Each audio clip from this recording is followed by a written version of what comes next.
C'est dans ce petit village de Notre-Dame-de-Riez, dans le nord de la Vendée, qu'a eu lieu l'une des batailles les plus méconnues mais ô combien importantes de notre histoire, la bataille de l'île de Riez, en 1622. Ici même sur ce pont au-dessus du Ligneron, considéré comme le verrou de l'île. Nous sommes le 15 avril 1622. L'armée royale se présente ici, 10 000 hommes. 10 000 hommes face au petit bourg de Riez, qui est à l'époque fortifié. Et Soubise et ses hommes se sont retranchés ici, dans l'île de Riez, dans cette place forte. Et ils attendent Louis XIII. Et à cette époque, le royaume de France est agité par 36 années de guerre civile entre protestants et catholiques. Ici, c'est une bataille entre le tout jeune roi Louis XIII et le protestant Benjamin de Rohan de Soubise.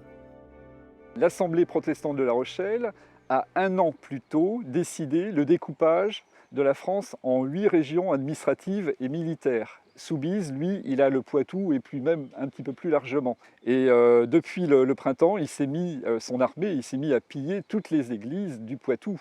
Alors vous savez que les protestants, ils ont toujours la liberté de culte. Depuis l'édit de Nantes, ils l'ont toujours. Maintenant, ce que le roi souhaite, c'est l'obéissance. La stratégie du roi consistera à contourner l'île de Riez avec ses 10 000 hommes. La nuit, pour franchir un bras de mer aussi large que la Seine, les hommes passeront mouillés jusqu'à la ceinture. La Besse, encore visible aujourd'hui au milieu des marais. Cette rivière, son franchissement, a été le moment fort de la bataille de l'île de Riez. Pourquoi ? Parce que Louis XIII a pris un risque inouï, celui de franchir cette rivière à marée basse, à minuit, sachant que pertinemment, derrière la rivière, sur l'autre rive, il n'aurait aucune possibilité de se replier. Et les protestants ont été surpris par la fougue de Louis XIII. Ils ne pensaient pas du tout, les protestants, que Louis XIII aurait eu cette audace de franchir cet obstacle. L'histoire de cette bataille se terminera tragiquement dans le port de Croix-de-Vie, encerclé par l'armée de Louis XIII, mais pas seulement. C'est effectivement ici que tout prend fin, le 16 avril le matin, 1622.